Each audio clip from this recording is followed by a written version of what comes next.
Furniture కూడా ఆశ్చర్యం వేసిందట. మరి ఈ రాణి గారు ఎంత ఫర్నిచర్ చేయించిందో తెలియదు, కానీ ఈ రాజుగారు చేసిన ఫర్నిచర్ ఆమెకు ఆశ్చర్యం కలిగించిందట. నేను అంటాను చూడండి, రాజుగారు కుర్చీ ఇక్కడ వేస్తాడు, పైన ఆయన కుర్చీ అక్కడ ఉంటుంది, ఆయన పరిచారక అంత దూరం కూర్చుంటారు. అర్థమవుతుందా?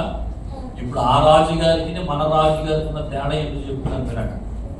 ఏమండి, మన సొలొమోను కంటే గొప్పవాడైనా యేసయ్య గురించి ధ్యానం చేస్తున్నాం. ఆయన ఎంత మంచి పీఠాలు చేయించినా, ఎంత చక్కటి ఫర్నిచర్ చేయించినా, రాజుగారు అక్కడ కూర్చుంటే ఆ పని వాళ్ళు ఇక్కడ కూర్చోవాలి. ఏమండి, మన ప్రభు అలా కాదట.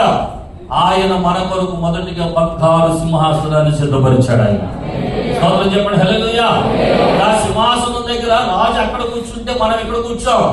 ఆయన కుడి పార్శ్వమున కూర్చోబెట్టుకోబోతున్నాడు. ఆయన ప్రక్కనే మనల్ని కూర్చోబెట్టుకోబోతున్నాడు. ఆమె చెప్పండి ఒకసారి గట్టిగా. ఇంకో మాట చెప్పిన, ఆ సొలొమోను గారు అక్కడ కూర్చుంటే, పని వారు ఇక్కడ కూర్చుంటే ఎన్ని గంటలు కూడా తెలియదు. 5 గంటల ఉద్యోగమా, 8 గంటల ఉద్యోగమా, 12 గంటల డ్యూటీయో మనకు తెలియదు. కానీ యేసు ప్రభుతో ఒక్కసారి కూర్చున్నామంటే 9 గంటలు, 10 గంటలు, 12 గంటల జాబ్ కాదండి.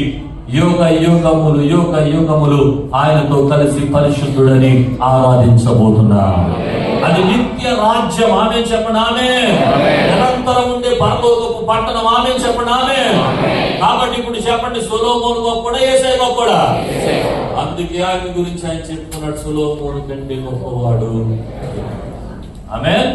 నెక్స్ట్ మాట,